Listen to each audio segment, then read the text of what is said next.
દરેકના એક એક અધ્યાય, તો એને કહેવાય ગુણ પ્રકરણ. તો 6 અધ્યાયનું ગુણ પ્રકરણ. આમ ટોટલ કરો તો 87 અધ્યાય થાય. અને 3 અધ્યાય પ્રક્ષિપ્ત 12, 13 અને 14મા અધ્યાયને ઉમેરી દો તો કુલ થાય 90 અધ્યાય. અને 90 અધ્યાયનું ભાગવત અનુસાર આ દશમ સ્કંદ. ભગવાનના બધા જ અંગો, માણસ અને ભગવાનનો ફરક કેટલો? માણસના બધા અંગો મોટા અને દિલ સૌથી નાનું, મુઠ્ઠી જેટલું એમ કહીએ. ભગવાનમાં ઊંધું છે, બાકી બધા અંગો નાના, હૃદય સૌથી મોટું. 90 અધ્યાય. ભગવાનના હૃદયમાં બધા માટે સ્થાન છે. પ્રભુ બધાને સ્વીકારે છે. એટલે તામસ પણ ભક્તિ કહી ને, કંસ, રાવણ, શિશુપાલ, એમને પણ ભાગવત તામસ ભક્ત કહે છે. કે ભલે વેર બાંધ્યો ભગવાન જોડે, પણ એવો બાંધ્યો કે ભગવાન સિવાય બીજું કાંઈ યાદ જ ના આવ્યું. મન ભગવાનમાં લાગી ગયું. ભલે વેર ભાવે પણ લાગ્યું ને. પારસમણીનો સ્પર્શ કોઈ પણ આકાર વાળું લોડું હોય કરે તો સોનું બનાવી. એટલે રાસમાં જયારે ગોપીજનો ભાગ્યા ને, ત્યારે સુખદેવજીને પરીક્ષિત મહારાજ કહે કે આવા પ્રેમ ભાવથી ભાગે તોય ભગવાન ઉદ્ધાર કરે. આવું કેવું? ત્યારે સુખદેવજી બોલ્યા, કામમ ક્રોધમ ભયમ સ્નેહમ ઐક્યમ સૌરતમેવ ચ નિત્યમ હરૌ વિદતો યાન્તિ તન્મયતામિ. અરે કોઈ भी भाव से भागी गोपियां ये मत देख कौन भाव से भाग रही है, ये देख किसकी ओर भाग रही है, भगवान की ओर उसकी गति है. और वो तो पारसमणि है, स्पर्श करके ही सोना बना. भगवान तरफ जीवनी गति દરેક વખતે. અરે મંદિરે પણ જઈએ, ભગવાન આગળ બેઠા હોઈએ ત્યારે પણ આપણું મન ક્યાં ભગવાનમાં હોય છે? તો આપણને એ વિશ્વાસ કરો કે સંસારના લૌકિક કાર્યોમાં કરતા કરતા મન ભગવાનમાં જશે. હું તો એમ જ કહું, રોજ મંગળાના દર્શન કરવા જાઓ ને ત્યારે મન ભગવાન આગળ જમા કરી નીકળો કે પ્રભુ આ સાચું, સંસાર માટે તો તે બુદ્ધિ આપી છે, કામ કરીને આવું. અને શયનના દર્શન કરવા જાઓ ને ત્યારે ભગવાન પાસે પુષ્ટ થયેલું મન પાછું માંગી અને પછી જવું.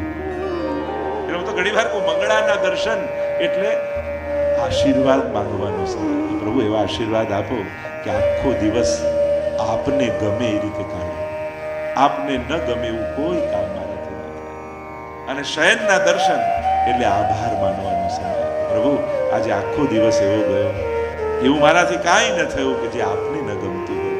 આપનો ખૂબ આભાર. જો એક છે ભગવાનના કળામાં રહેવું, એક છે ભગવાનની સેવામાં રહેવું. હવે ભગવાનની સેવામાં રહે તો બળભાગી, ભગવાનના કળામાં જીવે તો સૌભાગ્યશાળી. આ બંને નથી કરી શકતા તો કમથી કમ ભગવાનની નજરમાં તો રહો. 2 મિનિટ પણ રોજ સામે ઠાકોરજી આગળ ઊભા તો રહી જઈએ કે પ્રભુ નજર રાખજો, દ્રષ્ટિ રાખજો, નજરમાં રાખજો. પ્રભુની દ્રષ્ટિમાં રહીએ ને તોય આપણું તો કલ્યાણ થઈ જાય. અને જે નજરમાં છે ને એને ક્યારેક ને ક્યારેક ઠાકોરજી સેવામાં રાખશે. શરૂઆત એનાથી જ થશે. એટલે નાનું માનીને એને મૂકી ન દો. આ જ નાના નાના સંકલ્પો ક્યારેક આપણા હાથે મોટા સત્કર્મો કરાવે. એક માળાથી શું થાય? એક વાર દર્શન કરવા જવાથી શું થાય? આમ કરવું જોઈએ, સકડી ભોગ બધું થશે, પણ એકવાર જાતો ખરો, સામે તો ઉભો રહે. એટલે જ્યારે સારું કરવા નીકળો ને ત્યારે એને જોખીને માપીને કે વજન કરીને કરવા ન જાય કે આ કઈ બહુ મોટું કામ, આ વધારે કામ, એ જ સારું. આખી હોસ્પિટલ ના બાંધી શકીએ, એકનો તો ઈલાજ કરાવી શકીએ. આખો 56 ભોગ ન કરાવી શકીએ, પણ સામે જઈને દંડવત તો કરી શકીએ. સન્મુખતા એ કલયુગનો સૌથી મોટો સદગુણ છે. તમે ભગવાનની નજર સામે છો તો ક્યારેક ને ક્યારેક ઠાકોરજીની કૃપા દ્રષ્ટિ જરૂર મળશે. કેમ કે ઠાકોરજી દર્શન બધાને આપે છે, દ્રષ્ટિ બધાને આપતા. પૂતના આવીને કથા આવશે, પ્રભુએ આંખો બંધ કરી દીધી. પ્રભુ સંકેત કરે છે કે મારા દર્શન તું કર, પણ મારી નજર તને નહીં આપે, કારણ કે એને તું લાયક નથી, તું બાલ ગાતી નથી. તો પ્રભુ દ્રષ્ટિ બધાને નથી આપતા.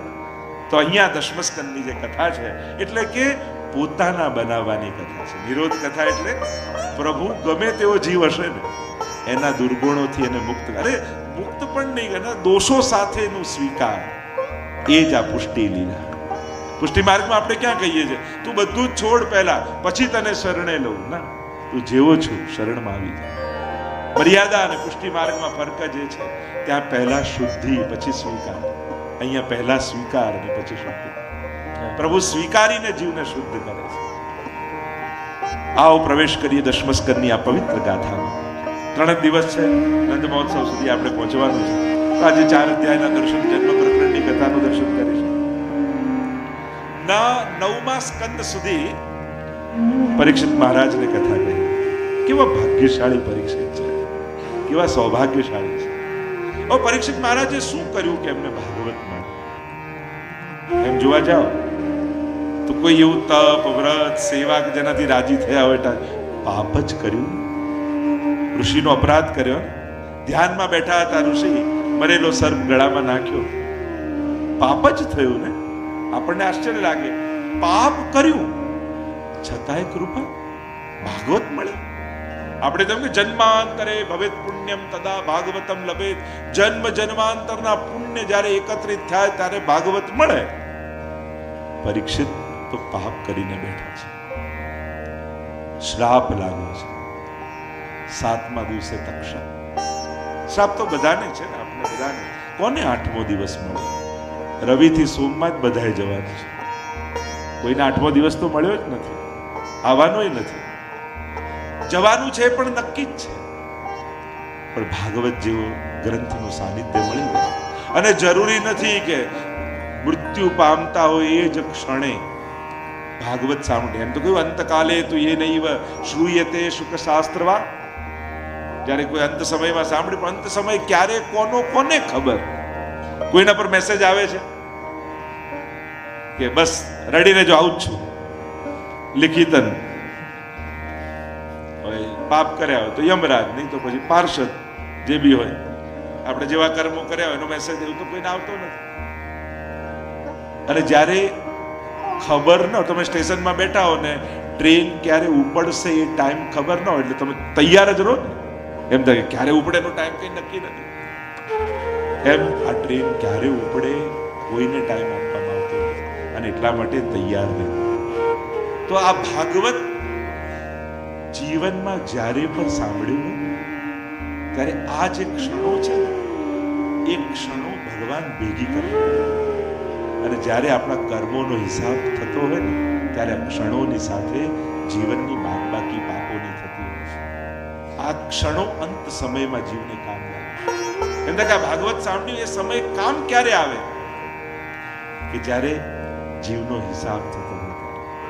અહીંયા 9મા સ્કંદ સુધી આ પરીક્ષિત મહારાજને શ્રાપ લાગ્યો છે, પણ ભગવાનની કીધું અનેક માતાઓની કથા ભાગવતમાં આવે છે કે જેમના કુખે ભગવાન આવે. એમાં ઘણી વાત છે. ઘણી માતાઓની એવી કથા આવે કે જેના કુખે ભક્તો અવતરે.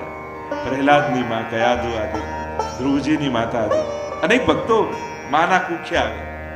એક માત્ર ભાગવતમાં આ માં એવી છે જેનું નામ ઉત્તરા, જે પરીક્ષિતની માતા છે. એ આ એક માત્ર માં એવી છે જેના કુખમાં ભગવાન પણ આવ્યા અને ભક્ત પણ આવ્યા. કે જ્યારે બ્રહ્માસ્ત્ર છોડ્યું અશ્વત્થામાએ આ પરીક્ષિતને મૃત્યુ પામે એના માટે, મરી જાય, મારી નાખવા માટે, ત્યારે ભક્ત તો અંદર હતો, ભગવાને પણ એની કુખમાં પ્રવેશ્યો. એટલે આ ભાગ્યશાળી એવી માં ઉત્તરા છે કે જેને પોતાના કુખે ભગવાન અને ભક્ત બંનેને સેવા છે. ઉત્તરા ભક્તા, પરમા ભક્તા એમ મહાપ્રભુજી તો કહે છે.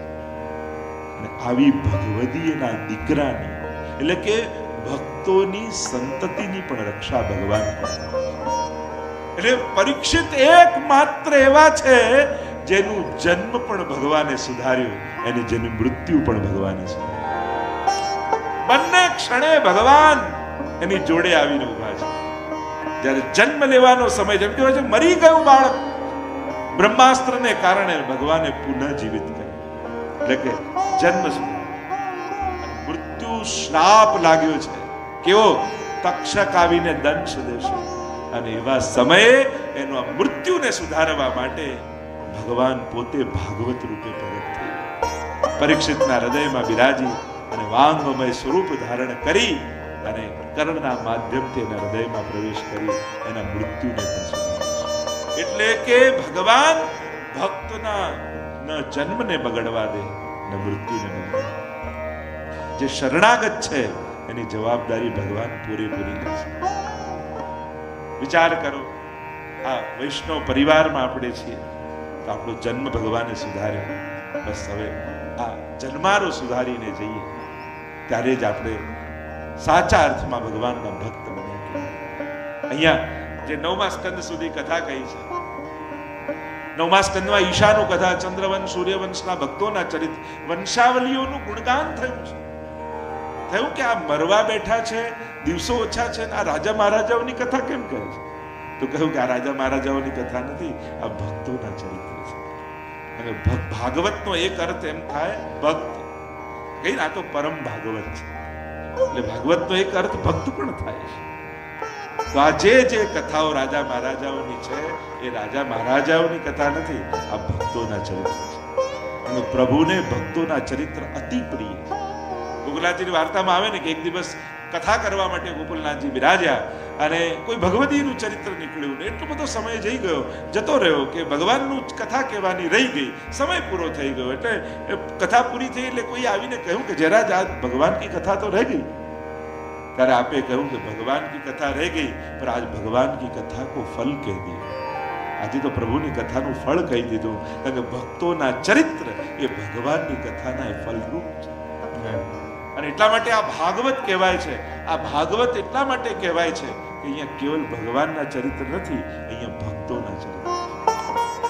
પ્રારંભથી લઈ અંત સુધી ભક્તોના ચરિત્રના ગાન કરે છે.